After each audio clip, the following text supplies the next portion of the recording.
lii di manifestation yi fi amoon ci weerub mars 2021 amoon ay njeexital yu rëy ci société bi bari woon ay victimes loolu waral tey RADDHO rencontre africaine pour la défense des droits de l'homme woote ab ndaje ngir xalaat ci mbir yooyu fi amoon dolli prévention bi waaye itamit taxawu ñi ci loru ñu teewlu Abdoulaye Mamadou Mbow coordonnateur observatoire bu RADDHO. ñu nag tey dañoo defoon benn waxtaan mu ndaw ñëpp xam nañu Sénégal 2021 ba 2023 am loo xam dund nañ ko suñu réew ay mouvement ay manifestation am ñoo xam dañ leen ci tëj te am ñoo xam ne aussi dañ cee gaañu am ñoo xam dañu ay blessé lañu ñi tamit dee lépp gis nañ ko mu nekkoon lu metti trop doo xam touché woon na population Sénégal bi yëpp léegi nag ñun ñu ne comme loolu yàlla def na jàll na ci jàmm comme yàlla def na ci sutura dëkk bi moom yaakaar naa loolu bu mu amee ku nekk dugal na ci loxoom mooy politiciens yi ñoom ñoo xam ñoo nekkoon leader politique yi société civile bi sëriñ si jeunes yi ku nekk daal dugal na ci loxoom ba yàlla def ñu dépassé événement boobu tey nag ñu ne xëy na victimes yi daf ci am ñoo xam ne dañoo génn ci ñi génn nañu ay prison am ay blessures ñeneen ñi dañoo génn ñu dàq leen seen i liggéey ñeneen ñi am yeneen problème ñun nag ñu ne léegi dañoo bëggoon vraiment gën a comprendre mbir mi pour loolu nag ñu woo ay ñoo xam ne dañ ko dundoon moo tax ñu defal ñu ay témoignages ku nekk wax lu mu doon vraiment mu nekk lu métti loolu. gannaaw ba ñu leen fàttalee mbébét bi ñu wëlbati ko ci témoignage yu soxna si di Maimouna Bodian kenn ci victime yi mu ñuy nettali jafe-jafe yi mu jànkonteel ci biir kaso bi. ñun lañ jàppee woon poste Médine waaw waa Médina yi ñu la woon waaw man dëkkuma Médina Fass laa dëkkoon man nag sama jàpp wax dëgg fa yàlla je me suis préparé psychologiquement avant ñu jàpp ma moo tax jàpp bi mettiwul ci man vu que dañ fa fekkoon ay patriotes yi jigéen dañ fa fekkoon suñuy morom bi ñu yeggee dañoo dalal waaye nag pour wax dëgg rek prison moom yéenewu ma ko kenn ndax déjà retour de parquet yi yóbbu bi indi bi ñi mel ni ñu yor seen saaku ceeb yóbbu fajar ñu ñëw jël si la yóbbu ba guddi ñu gàdduwaat delloo la loolu kese nga nekk ci oto camion bi ngay xool say mbokk ñu ngi taxaw ci biti ñii di jooy ñii mu leer na li yow ñii li ñu nekkee yaa leen ko teg loolu kese dafa metti ñu yóbbuwaat ñu bafoué suñuy droit ndax dañ la jàpp waxuñu lu tax ñu jàpp la defoo li tax ñu jàpp la ndax da nga doon sensibiliser mais sensibiliser boobu ñun suñu constitution moo ñu ko may droit la mais jàpp nit ki yóbbu ko prison te waxul deful ndax lan Pastef la bokk président Ousmane Sonko la àndal man duma bàyyi. li ma gën a metti li ma gën a naqari man ci sama arrestation bi yëpp du prison ba de bi ñu jàppee ba yóbbu ñu police 4e ndax bi ñu jàppee ba yóbbu police 4e dañoo nangu suñuy téléphone te dañoo waroon bàyyi ñu jël suñuy téléphone woo suñuy waa kër ne leen dañ ñoo jàpp mais dañoo nangu suñu téléphone lenn moo ñu mayoon sens keneen ki ma àndaloon sama beneen moromam rakkam benn xaritam moo ñu gis mu dem woo ko ne ko man de gis naa sa sœur dañ ko jàpp moom moo daw si ñëw police 4e man moom laa yónni suñu kër ne ko dama wax suñu waa kër dañ ma jàpp maa ngi fii police 4e après ñu ñëw bi ñu ñëwee déjà ñu ngi ñu jàpp ay 18h yooyu noonu mais 22h lieutenant bi décidé na ne que moom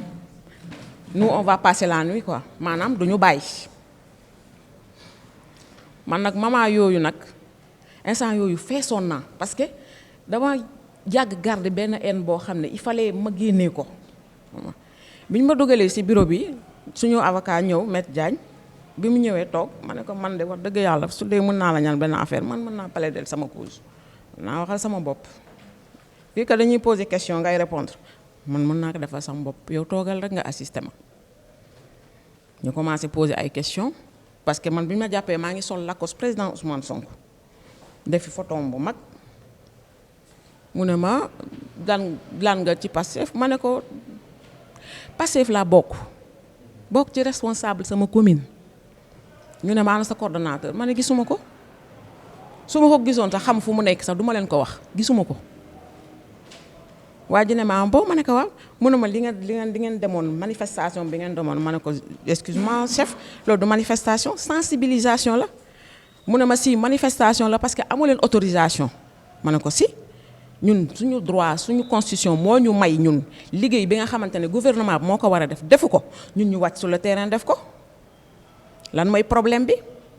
mu ne ma da ngeen waroon am permission ma ne ko ñun loolu xamuñu ko mu ne ma ana sa coordonnateur ku la ko wax foo ko wax ma ne ko xaw ma sama coordonnateur mais man xam naa ne bokk naa ci ex-Pastef bi ngeen tas maa ngi ci mu ne kan moo tas Pastef ma ne ko je sais pas yéen la rek ndax yéen ak ministre baag yéen ñëpp a bokk man de bokk naa ci foo ko déggee ma ne ko du bouche à oreille laa ko déggee man leen lenn de dinaa leen ko wax bu mu waxee ba pare mu ne ma ndax amoo looy ajouté ci PV bi ma ne ko si am naa lu ma cee ajouté ma laaj maître mi toogoon ndax mun naa wax lu ma neex mu ne ma waaw ma ne ko yokk ci man mais mu ne ba Badiane je suis de Pastef le président Ousmane Sonko je l'aime je l'adore et je le vénère gaa xam naa ne nit kenn du ko vénérer yàlla lay vénérer mais bëggoon lu leen naqari moo tax ma yokk ci loolu nag côté na ma cher parce que biñ may yóbboo tribunal suñu PV yi xam ngeen day dem waaw monsieur nu mu tuddati retour de parquet nu mu tuddati mandat de dépôt Mamadou Seck bu ma gisee sama PV bi man maa mujjee dugg bu ma duggee daf ma jàkkaarloo man dama yow yaay Maimouna Bodian ma ne ko waaw mu ne ma bon ma ne ko waaw mu ne ma yow li nga def yi nga gis sa PV bi yaa ko mën a ko si mu ne ma mbaa xam ngeen ne dinaa leen ñuus ci kaso bi bàyyi leen fa fàtte leen fa waaw lii la ma wax ma ne ko boo ñu nuusee ci kaso bi bàyyi ñu fa ñun dañuy génnaat léegi incha allah parce que yéen seen nguur jeex na ba pare seen nguur yéen jeex na ba pare incha allah yaay ku ñuy dugal yaay ku ñuy génnee mu ne bo ma ne ko waaw mu téye nag samay permis nanguwul may sama benn mbokku permis ñetti permis la may te gars yi dañoo demoon foofu di xuloo di histoire ba mu jox leen ko yi ca des nee na du ma may permis parce que li ma def ci sama PV prison tam falaa daanoo ba amee fa blessure samay côte yi ñoo damm bi ma génnee tam macha allah waa Pastef jël nañ ma en charge ministère faj nañ ñu ndax bu nekkul woon loolu moom làmbaay ñaaw ndax man dama yeew un bon jour bi ñu bàyyee ma bëgg a jóg sama lal mënuma jóg ma def ba sonn mënuma jóg après ma woo sama dëkkandoo ma ne ko kaay dimbali ma man je comprends pas à partir de fii ba ci suuf dafa bañ ma ne ko kaay jàppale ma jóg mu ne ma lan la ma ne ko je sais pas mu téye ma dem ci toilette yi def samay besoin mu sotti ma ndox ma solu après bu ma paree ma woo responsable yi ne leen man kat maa ngi nii yeew mënuma dox ñu ne léegi kon xaaral ñu yónnee kenn mu ñëw jël si la dama yegg hôpital rek suma gars yi téye ma ñu ne woon nag dañ may opérer ma ne leen man kenn du ma opérer parce que vu que fii gars yi dañuy solta nopp fii bu ñu la opérer ba pare yàqu nga jeeg ma ne man suñ ma opérer ma paralysé fii lu may def kenn du ma laal waaye nag ma tombe ci koo xam ne major boo xam ne macha allah waaw major moo ma wax ba ma accepté gars yi opéré ma sama rééducation tam bu ma génnee tam waa ministère ñoo ma jël en charge pour dëgg fa yàlla ba tey ma toog fii di ko mën a nettali ndax yaakaaroon naa ne man moom pare naa ci ndax dama changé woon nekk beneen nit bu may dox fii damay mel ni bébé buy jàng dox ba tey maa ngi ni toog fii di ko nettali kon sant yàlla. ci wetu victime yi ñu gis ay jigéen ñu taxaw ak ay pexe yu dëgër ngir jàmmarloo ak yi lay xeetu manifestation Mariama Sané di rafetlu bile initiative tey proposer ay solution liñ fi dégg it dafa am solo loolu si les gens parviennent à décrire situation yi ñu dund mu metti loolu ak jafe-jafe yépp ba tey ji ñu mën ko exprimer je pense que dañ leen au moins am na étape boo leen franchir di wax nag li ma dégg ci waxtaan bi am na solo boo xamante ne pour man kat dans la perspective RADDHO war na gën a mën a wàcc il faut qu'on ait des activités beaucoup plus communautaires, hein. Et au-delà même de ces activités communautaires, moi je pense, directeur, il faut que quand même nous puissions identifier les différents de concert en relation avec les réseaux pour ñu mën a xam naka la ñu war a mën a liggéeyee. D'accord nañ ne état bi def na jël na prise en charge waaye ñun ñëpp gis nañ ni des na. Quel peut être également l'apport de la RADDHO dans le cadre non seulement au-delà de ces activités de prévention, on sait que des na yan acte la ñu war a mën a poser aux côtés de l'État pour que les victimes puissent réintégrer dignement la société. soxna si bokk ci RADDHO di ñëwaat ci violation des droits humains yi mu nemmeeku tey sàkku ngir ñu teg ab réseau ngir xeex ko. Quand j'ai entendu les différents témoignages, des témoignages très poignants, mais aussi riches d'enseignements, parce que dans ces témoignages, on a vu que pratiquement beaucoup de droits humains ont été violés, du début jusque dans les prisons. Parce qu'il y avait le droit de manifestation qu'on refusait aux gens. Il y avait la liberté d'expression, parce qu'il suffisait d'un seul poste qu'on vienne te prendre pour t'emprisonner. Quand tu étais dans la rue pour manifester, on te violentait. Et puis il y avait eu des arrestations massives, arbitraires. Loolu yëpp ñu xam ni que tegawul ci benn yoon. Depuis boobu ñun RADDHO,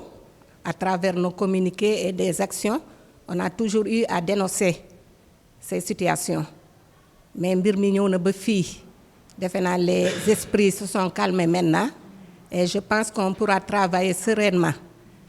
à entendre les uns et les autres. On sent que vraiment que toute l'expertise est là et vraiment tous les domaines aussi sont là pour quand même faire avancer cette question. Cette question vraiment de suivre les victimes. Comme ni nga ko waxee léegi, je pense que jataay bi rek wane ni rek que mun nañu constituer un réseau. Un réseau, il y a des psychologues. Nous, à la RADDHO, c'est vrai que on embrasse tous les droits, on travaille sur tous les droits, mais quand même que les moyens aussi sont assez limités. Fatou Gueye di juriste di ñu leeral ci accompagnement juridique bi victime yi war a am en cas d'infraction. En tant que juriste sur l'accompagnement juridique des victimes en cas d'infraction. Parce que bu ñu waxee infraction rek mën na nekk délit, mën na nekk crime comme mën na nekk contravention. Et là dafa am ay procédures yoo xamante ni moom la ñu war a topp pour que personne bi nga xamante ni il se sent lésé dans son droit ou bien que ni mu sentir ni droit am dañ ko atteindre mu mën a demander à ce que ñu réparer ko. Et compte tenu des témoignages que j'ai entendus ci ñoom trois ñëpp sentir naa que ni aucune des témoins dafa mel ni dafa benn procédure. te alors que ni ce sont des droits yoo xamante c'est consacré par la Constitution, c'est consacré par les différents textes nationaux comme internationaux yi nga xamante ni État du Sénégal moom moo ko ratifié. Déjà Constitution bi daf koy wax. On a aussi l'article 2 ou bien l'article 3 du Code de procédure pénale buy wax que ni personne bi quand il se sent lésé il a droit à une réparation. Donc réparation boobu nag dafa am ci ay procédures yu muy aw parce que c'est une sanction pénale qui doit être faite. Mais la sanction pénale bu ñu ko waree def d'abord il faut ñu xam lan la ñuy sanctionner. D'abord il y a une infraction qui a été commise. Nan la ñuy def ba infraction boobu noonu ñu mën ko sanctionner à travers un procès. Léegi seen témoignage bi j'ai entendu que ni durant phase d'enquête ou bien phase d'arrestation bi ci la droit yi commencé di salfaañew. Qu'on a commencé à bafouer le droit. Et alors que le principe du droit à un procès équitable, c'est du commencement à l'enquête jusqu'à la procédure de jugement. Foofu yëpp on parle d'un procès d'un jugement à un procès équitable. Ça veut dire que ni depuis ñu jàpp la ba ñu ngay dem jugement devant le juge ce droit yi dañ ko war a consacrer dañ ko war a ci respecter ko. S'il le faut, on doit les rappeler. Besoin même si la personne am na fu muy toll à une stade ou bien à une phase de la procédure, il doit être accompagné, il doit être assisté par un avocat. Donc pour ma ñëw ci procédure yooyu mun naa ne la première des choses à faire même si tu as personne lambda sax da koy xam en cas d'infraction, la première des choses à faire, c'est de porter plainte. Il faut porter l'information devant les autorités compétentes. Si vous avez une autorité compétente, ça concerne la police. Soit tu le fais au niveau de la gendarmerie ou bien devant le procureur. Une plainte, que ça soit écrite ou bien une plainte, c'est oral. Là, on te permet de signaler ce qui t'est arrivé. Ce qui t'est arrivé, c'est qu'il faut que tu à travers une plainte. Après, si vous déposez plainte, soit devant le commissariat au niveau de la police ou bien la brigade gendarmerie ou bien devant le procureur, il faut dire ce qui s'est passé réellement. Dire ce qui s'est passé réellement, moi, quand moi def lan, quand la ko def, nan la mako defé, afan la mako defé. Parce que ce sont des faits, genre un récit des faits qu'on doit faire. Les victimes, par rapport à la manifestation, on a vu que les victimes, notion elle est plurielle. Parce que quand on dit ici victime, ce n'est pas seulement la personne qui a été arrêtée. Il y a des personnes qui ont été arrêtées. Il y a des décédés. Ils ont été blessés. Il y a des commerces qui ont été détruits. Il y a des populations riveraines. Il y a des comme M. Mbaw il y a des universitaires qui ont été arrêtés. Ou bien des journalistes. Pour vous dire que la notion de victime elle est tellement globale. Mais qui a subir violation, déjà pour un cas de victime qui a blessé, la première des choses à faire, c'est faire établir un certificat médical. Parce que j'ai été victime de torture, d'abavure, qui auto bi lañ mako défé ou bien au niveau du commissariat wara lieu de détention bi lañ mako défé won, il faut se faire établir un certificat médical pour attester ces faits là. Donc la première des choses à faire, c'est le signalement de ce qui est arrivé à travers une plainte, soit au niveau du commissariat, de la gendarmerie ou bien procureur. La deuxième étape, c'est se constituer partie civile. Se constituer partie civile, moi que ni, mon droit a été lésé, je demande réparation devant le juge. Là, quand tu te constitues partie civile, tu deviens un élément central dans la procédure. Parce que tout ce qui se passera, parce que tu te constitues partie civile pour nous wax la lan ak lan mo moy nek sa droit ak yow lan ngay demander. Parce que quand un préjudice a été subi, il faut une indemnisation ou bien une réparation si on s'en réfère à la justice réparatrice. Troisième des éléments dans la procédure, il faut rassembler, organiser preuve. Parce que ça te permet d'avoir toutes les chances que ce droit, tu sens que ça a été violé, tu peux réparer. Il faut donc ça, dans ce cas préparer un dossier solide. Et préparer un dossier solide, c'est quoi? Rassembler tous vos documents, que ce soit un certificat médical, vidéo, des photos et des témoignages. C'est pour permettre de monter un dossier. Parce que quand vous portez plainte, que vous, je veux être assisté par un... Parce que quand il s'agit de pénal, il faut être assisté par un avocat. Il faut un dossier qu'on monte. Donc, rassemblez tous vos documents. De manière chronologique, le fait est de parce que tu montres ce qui s'est passé réellement, jour où on a fait, heure où on a fait, à fin où on a fait. Ça permet de faire l'enquête. Parce que plus ce dossier est complet, précis, plus on a une chance pour que la justice demande soit efficace. Donc, on dit que ces preuves sont essentielles pour prouver les atteintes de à votre personne ou bien à vos biens. Et c'est consacré par l'article 321 du Code pénal et suivant. bu ñu sukkandikoo ci témoignage ak analyse yi ñu fi gis muy wone ni prévention ak soutien aux victimes waaye itamit engagement citoyen dafay wéy di essentiel ngir ñu protéger population yi waaye itam renforcer respect des droits humains